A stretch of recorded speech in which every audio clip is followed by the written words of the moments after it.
Hey, everybody, welcome to Jen Lowry Writes. Today, I'm so excited for you guys to meet my local author friend. This is Cindy Brookshire. She is an active member of the North Carolina Writers Network. She uses dialogue and storytelling as techniques to build community. Her poetry and prose have appeared in County Lines, a literary journal, Carolina Woman, Southern Writers Magazine, and Pisgah Review. She blogs at cookiesfornataka.wordpress.com. Cindy, welcome from the country. Hello. Thank you for having me, Jen. So I'm so excited to have Cindy here. And guys, thank you very much for being patient with us. If you're checking this out on YouTube and watching the podcast there, because country living can sometimes have its challenges with internet, we will hear Cindy and then see Cindy smile. So we will get like a little delay in the video feed, but we cannot wait to talk about Cindy's project, A Heart for Selma.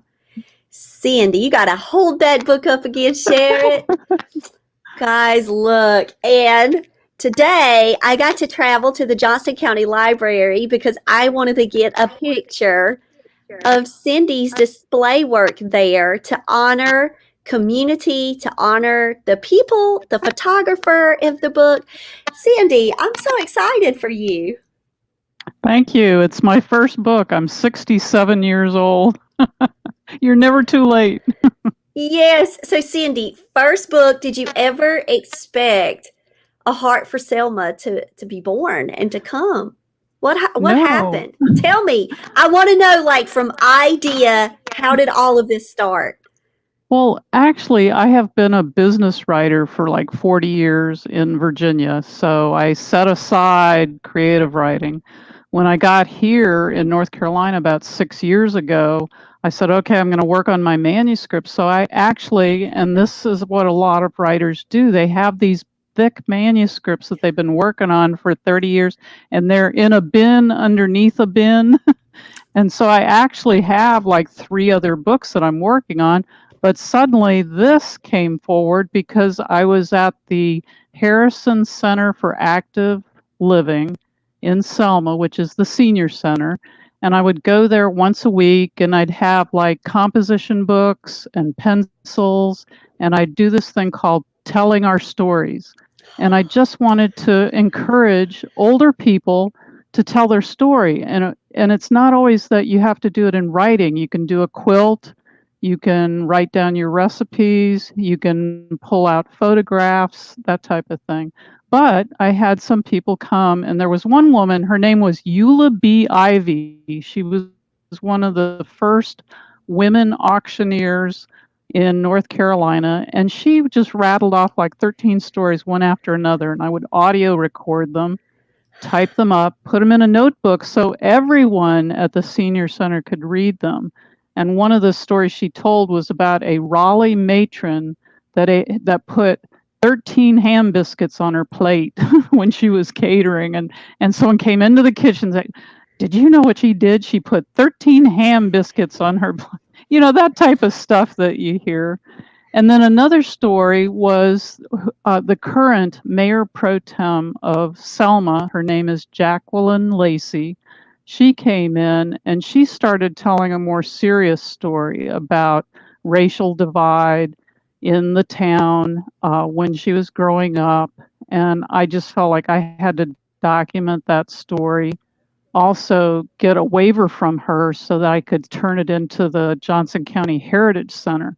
But in my mind, I said, I need to do a book. I need to do a book, 12 People of Selma. So when we started this Activate Selma, which was a group that meets every Wednesday morning, we started out at the at the Visitors Center. And it was just have coffee, talk about what action we're taking, and go out and do it. It was like, we don't complain. We make change happen because there's so many broken record stories in Selma. So I wrote off for a grant, an artist support grant, which is the type of grant that they will buy you a computer or they will send you to a course. It has to be something that pulls you together forward as an artist. And I said, well, I need a book. I've been a writer all my life and I don't have a book. So I can't say I'm an author. And it just helps with the street cred to say, this is my book. I'm a writer. People understand that. So I did get the grant and they paid for an editor and they paid for book production. I paid for photography. I donated the writing myself, but I had 6 months to do it because of COVID. They took their normal year-long grants and made them into 6 months. And I thought, oh, I can write 12 stories in 6 months. I didn't count on the marketing, the production, the editing. So one of the first things I thought was, I wish I'd have read this first. Because when I got to the editing part, in your book, you talk about how it's like a 5-step process. I just figured I would just get it just as clean as I could, send it off to the professional editor, and she would just bless it and send it back to me. Well, she sent it back to me and said, you need to do this, you need to do that.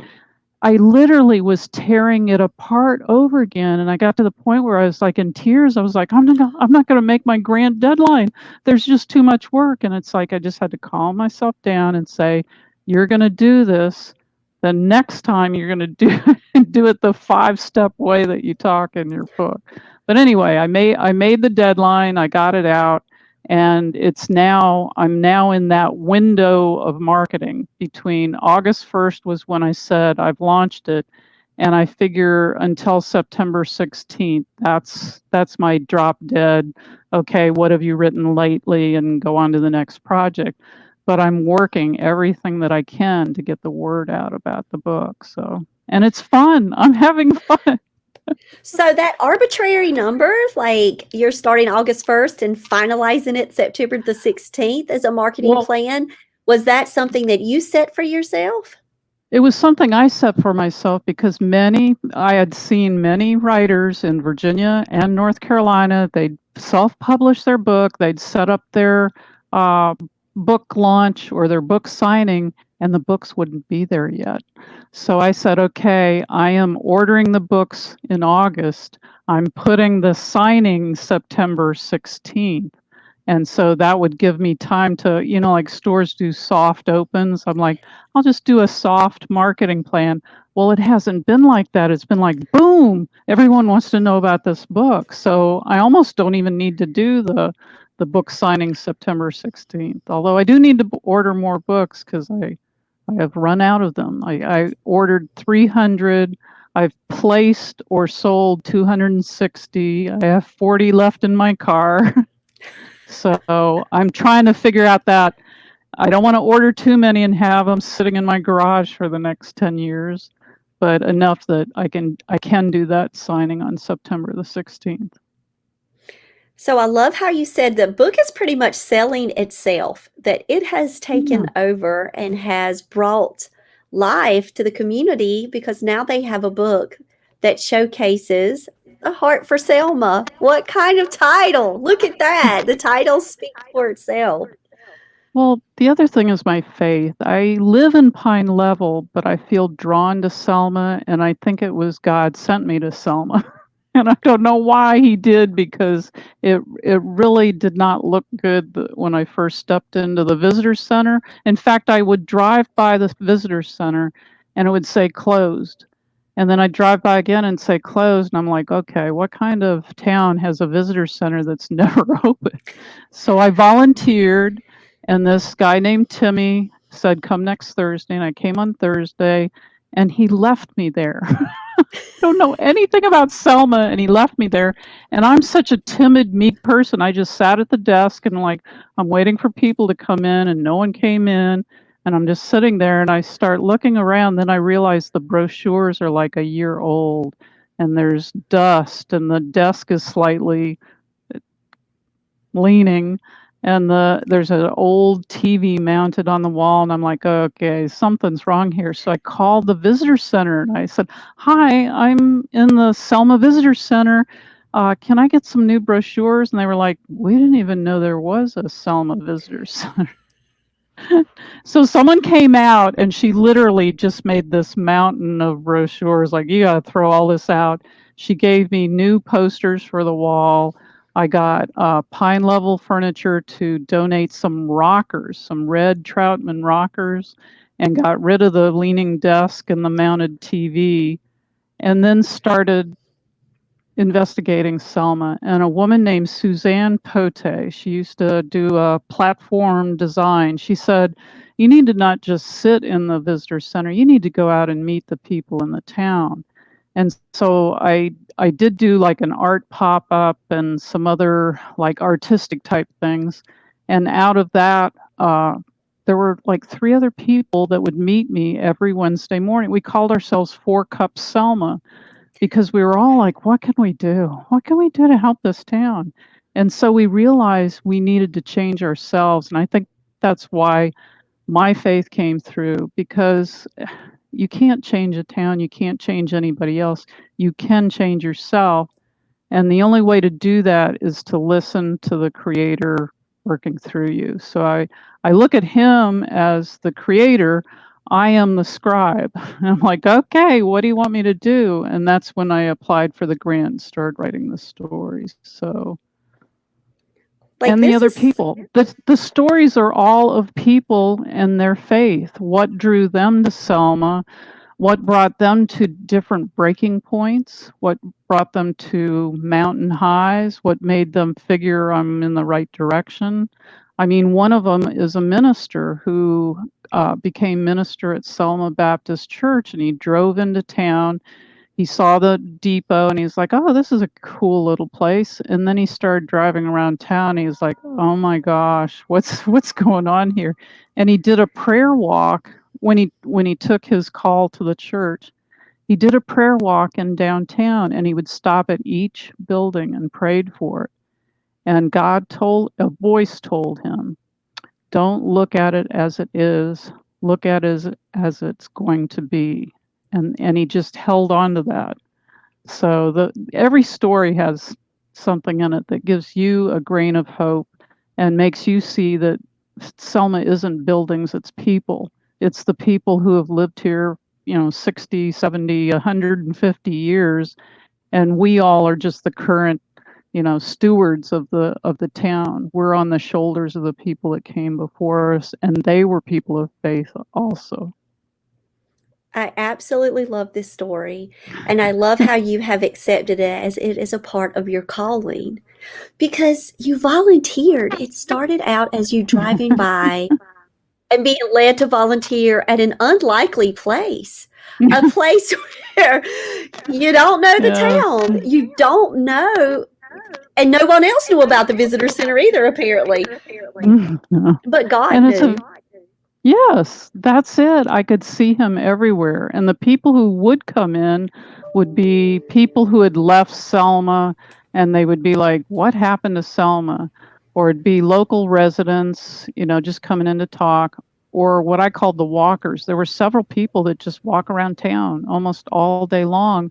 And so I would start stocking bottled water so they wouldn't get dehydrated. But they would tell me all these wonderful stories of the town, of people in the town. I love this, Cindy. You can start a whole movement across the United States and the world where people can capture stories Well, right in the this heart of their hometowns. well, this actually is part of a story, because there's a national movement called strongtowns.org. It's out of Brainerd, Minnesota. It's a man named Charles Marone, and he actually did a book tour for his first book, and I went to meet him in Davidson, North Carolina. One of the things he said in his first book is, what is it? Humbly look where people struggle. Humbly look where people struggle. Listen to them. Think of one small thing that you can do to address that struggle. Do it now and then repeat it. And I just thought, that's easy enough. Where do people struggle in Selma? And what I found was no one was talking to each other. The dialogue was dysfunctional. And that's why I say in my bio, I use community dialogue. I just simply get people meeting each other and talking to each other.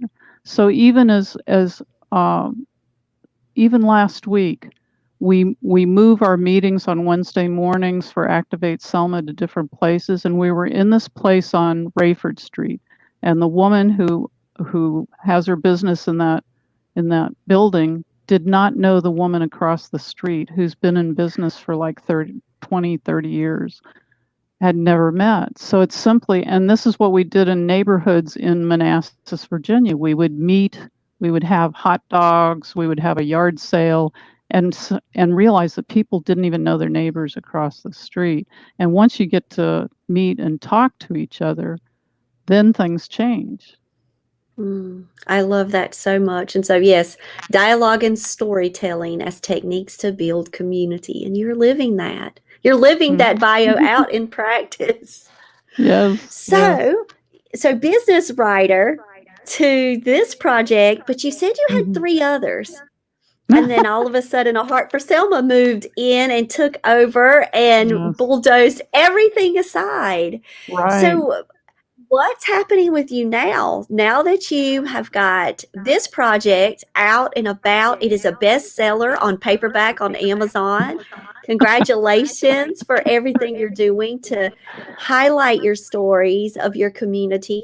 So what's next for you? Are you going to stick within this nonfiction storytelling world, or are you moving on to fiction? I'd love to hear. Well, I do have poetry and short stories that I've placed in different places. I want to collect them all into something called Little Towns because a lot of them have to do about little towns. I wrote a story. My daughter did roller skating when she was little. She's 35 now.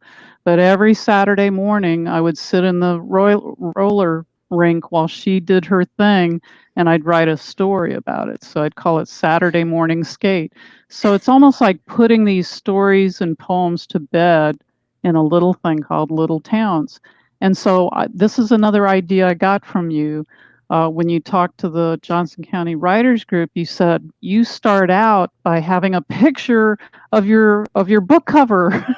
And so I went on Instagram, and there's this guy, he's a photographer. His name is Watson Brown, and he goes around North Carolina and takes pictures of farms and tractors and old houses and little towns, and then kind of slightly filters them or colorizes them.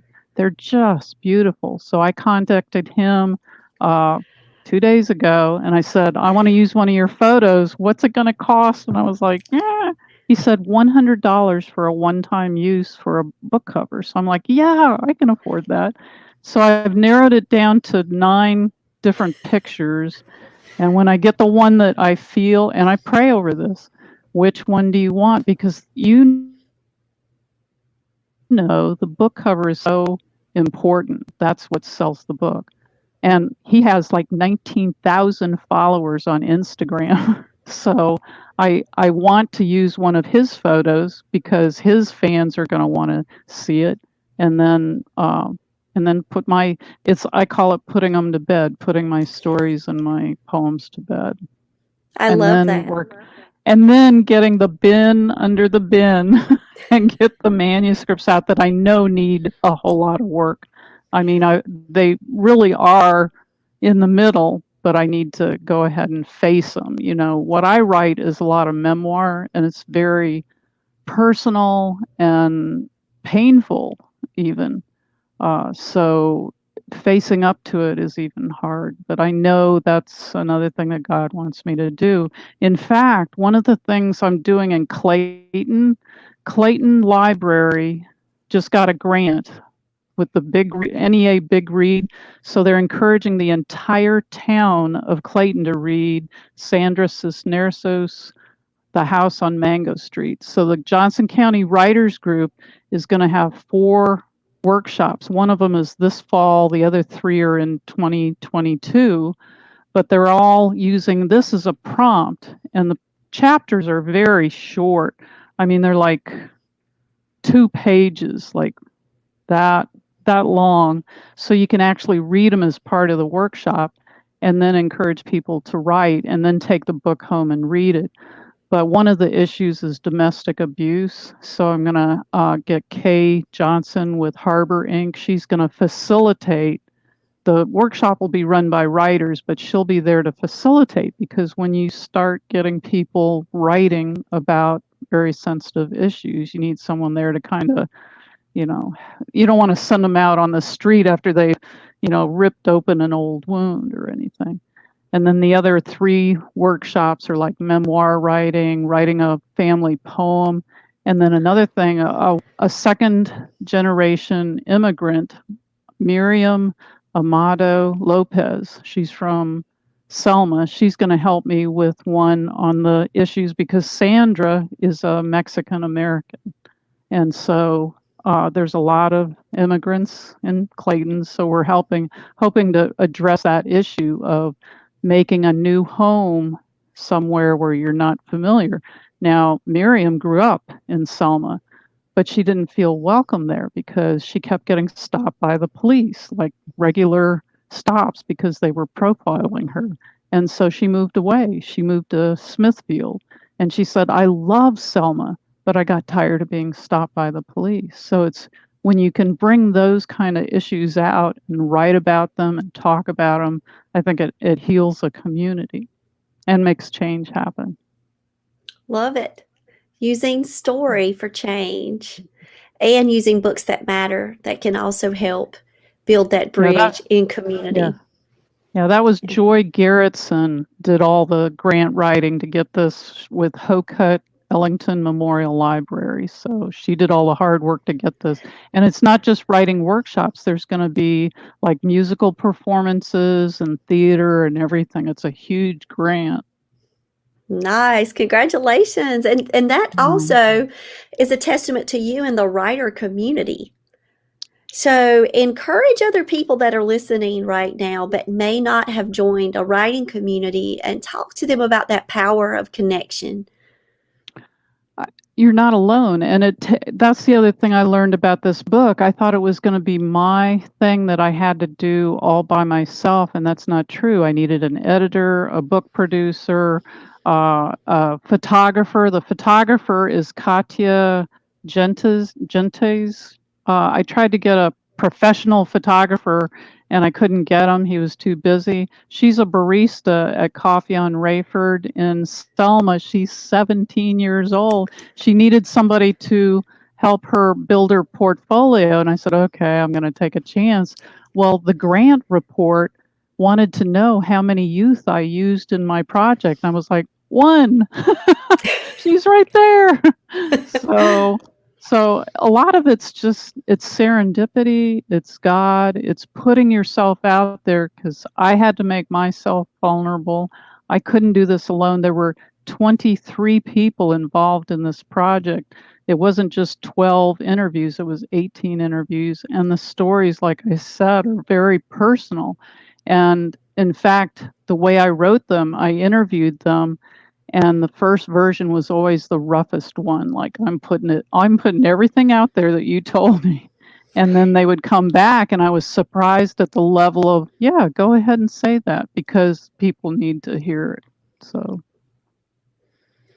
So in writing, and in order to write, you have to write. And so I do this thing called the artist way. It's the 2 tools. It's Julia Cameron, and she says use 2 tools. Every morning, write 3 pages. Write them stream of conscious. You can do like, oh, the orange juice turned today and it's trashed out. I want to put the trash out. And you'll write like maybe 2 pages like that. On the third page, all of a sudden you'll be brilliant because you got all that garbage out of the way. And then the other thing you do is you take yourself on an art date. And an art date can be going to an art gallery or taking a painting course, but it can also be learning how to change the oil in your car, or just you get yourself out of your normal silo and you'll see things that you never saw before. So, and it helps you be creative, because we all get into brain ruts. So, And it's also taking time for yourself, and to be able to Yes. to say it's okay to have this art date. I love it. Let's start art dates everywhere, guys, because don't we need it sometimes for our inspiration? I see that you had no problem gathering stories and they were there, just vibrant and ready to come to you. Like they were Yeah. just there. And I love Yes. something that you said earlier. You said, not only with the pictures, I've heard this throughout with you, it starts with prayer. Yes. I am Episcopal and I go to St. Paul's Episcopal Church in Smithfield, North Carolina. There's an outdoor labyrinth there, and it's a place of meditation where you can pick up a rock as you stand at it, and you say, I'm going to dedicate this walk to, and it'll just come to you. It could be something, oh, I didn't know that was on my mind. And then you just start walking. You go to the center, you take as long as you want, as quickly as you want. You can be angry, you can be grateful, whatever. When you get to the center, you put down your stone that you picked up at the beginning and you let go whatever load you were walking with, and then you walk back out. And it's just so wonderful. And the labyrinth was in memory a gentleman who lost his wife, and he and other people paid for the labyrinth. It's just phenomenal, and it's right there. And there's actually a online, of course, there's a website for everything. It's called Worldwide Labyrinth Locator. So no matter where you live, you can find the labyrinth closest to you. And it's just a meditative tool that you can use to let go and let God. And we can do that too on just a nature walk or time when we're out in our community or walking a trail. Like we can practice that same type of principle and we can dedicate and let go. Absolutely love that. Cindy, you're teaching me all kinds of new stuff today. So I know the Oh, audience is loving it. I I know learned a it. lot from you. Oh, So it just I'm going to keep following you. Huh. And partnerships too, Cindy. Talk about just partnerships and being out. Like today, guys, I knew that I was going to have Cindy on the show, and Cindy had told me, about the library cases, and I just went to celebrate her more than anything in the Yeah. world. Just to be able to snapshot this picture for all of the hard work and the marketing. You talk about this and that with marketing and how marketing may be a little challenging, but you have got it, lady.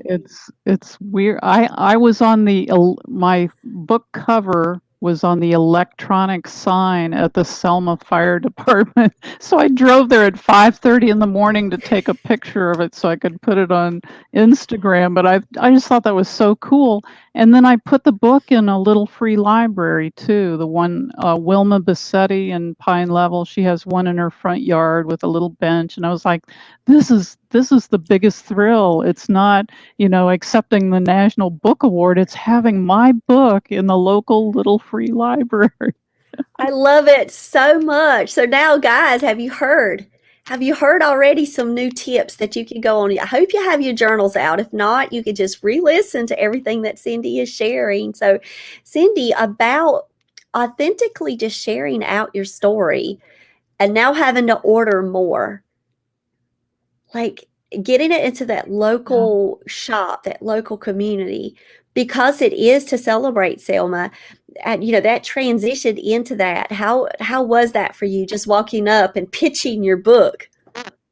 Well, I laid the groundwork for it. It's like what I don't know where I got the book marketing plan. I think it's because I've been to so many writer meetings where people talk market your book, market your book. I knew it's something that don't leave it until your book comes out. You have to do it like 6 months ahead of time because there is no time. And every day I have to do, okay, I'm going to do this, or the next day I'm going to do this, because it is just tiring. The books are heavy. uh, but there were enough receptive people that they said, I'll take 20 books or I'll take 10 books or whatever. And then Jeffrey Hamilton with Coffee on Rayford, he actually ordered these little, I don't know, the little things that they stand on, little plastic things, 5 of them. So I was able to some of the people that said, I want 20 books. I said, here's a free stand from Jeffrey Hamilton. So, Oh, I yeah. love that. That's cross promotion too, and getting other businesses to join along with you on those efforts. That's cool. That's a cool Yeah. idea. Yeah. Guys, another one, another tip from Cindy. Cindy the tip master up here. And so now that you're going to be working with your Little Town book, is a Mhm. similar marketing plan for this one as well? Or are you thinking of going Not ahead and not trying to research some new avenues? not really, because what I learned from other writers who have self-published, people want to be able to click on that second book. So the guy that produced this book, Victor Rook, said, "When's your next book? You need to get it out because when people see you signing this one, they're going to want your next book." So that I knew to get that ready. So I already had someone beta read it. All I have to do is plug in the corrections and everything and rethink a little bit of the order of things and go ahead and get it out so that it, and I'm not really going to promote it. It's just going to be there like, oh, if you like that one, then maybe you'll like this one. So you are doing some leap of faith work, which I love, which means that you are not waiting. You are Right. now just going after the stories that you've had. You're going after them though. So instead of holding back the bins are now being set free. Right. And it's again, it's God leading you. And in the same way that you create a character and you let that character take you where they want to go, I listen to God, and when He says, you need to talk to that person, you need to write that person's story. I want you to write that person's story. You keep hearing that like third time. Okay, I will go back. They call to you. So it's like, I don't, and it's always, I don't have time to do this, but it's something you need to do. It's like releasing it. So, And so then you have to battle through the excuses to be able to get to the work. And oh, how was that for you with the there's a excuse line? Well, there's a whole lot of low self-esteem stuff going on in my head, but I've seen enough writers that say you just shrug it off because there's plenty of successful writers who it happens to them too, and it's just that little voice that wants to kill you, you know, keep you from doing what God wants you to do, and you just have to shrug it off and say, it's always, I'm not good enough. I'm not good enough writer to write this. Somebody else can write it better. Or that's kind of risky going out and talking to that person. I don't speak Spanish. I don't know if they speak English. We come from different places. I don't feel comfortable, but God wants you to be in the uncomfortable places because He wants to reveal something to you. And neatest thing, like I did go talk to his name is Sergio Benitez. He runs Sola Creations Boutique and he does quinceanera dresses and stuff like that. He's the most fascinating people, and I was too shy to talk to him. But now I talk to him all the time, and I go in there because he sells tiaras, and I realize that half the thing is all these mothers who were never able to afford their own quinceaneras are now doing it for their daughters, or they had to delay it because of COVID. And now they might be doing a sweet 16 or that quinceanera that they had to delay, but they want a tiara too. It's like, I want one. So I bought myself one and I ended up giving it away. And then I bought another one and gave it away. I gave away 4 tiaras. The one in the case at the library is going to be mine. I saw I, it. It's in this picture, I'm y'all, right in the gorgeous. middle on the shelf. It's absolutely beautiful. Sitting in the back. I wanted to know the story of that. And yes, you Well, do deserve to wear that crown, Cindy. You and I do. wear it to write. You know how we have our little writer things that inspire us and stuff. Well, tiara. I'm gonna wear it while I write. And I did do a poem about a dollar store tiara that I had it on while I was writing, and I went out while I was letting the dog out to go to the bathroom, and the garbage men were coming by, and I was like, "Oh my God, I forgot to take my tiara off. They must think I'm weird." So, so I wrote a poem about it. Oh, I love it. I love it so much. Well, Cindy, last minute words of advice for everyone out there. I've loved what you've said about God putting us in places that may be uncomfortable, and that is where we can have something being revealed. What do you feel like has been most revealing to you? I I think we're living through a really difficult time, politically, public health wise, and I always think I like I said, I'm Episcopal, and our presiding bishop is Bishop Curry, who used to be in North Carolina, and now he's the presiding bishop in New York. He has always said, "Love God, love your neighbor, love yourself." Just that simple thing. If you just do that thing every day, you're going to make people's lives better, because I see it as a rope, and some people are on their last thread. You might be that last thing that holds them together, and it's all about love. So And so, perfect with this Bible verse, as I have loved you, so you must love one another. John 13:34. yes. Love it. Well, Cindy, I just want to thank you so much for joining me today on Jen Lowry Writes. How could Thank you for people inviting me. how could people get up with you, Cindy, online? She's been dropping Instagram, y'all.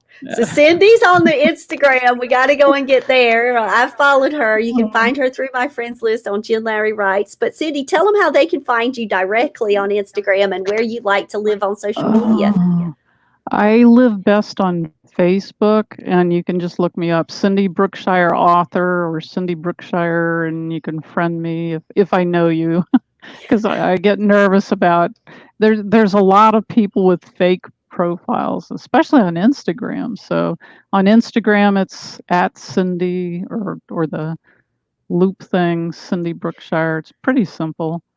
But if you're close to Selma, come to Activate Selma any Wednesday morning. We move around. Next Wednesday, we'll be at Pixie Dust Lunchbox with Wilma. Wilma's giving away lunches to the Lowe's 100 hometown crews that are going to come in and do a project in Selma later this month. Really, everyone's so nice in Selma.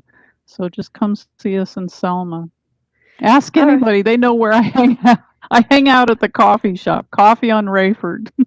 Awesome. All right, Cindy, thank you so much for sharing a heart for Selma with the world and all of the work that Thank you've done, you. from idea to creation of the book to now putting it out there for the world to have.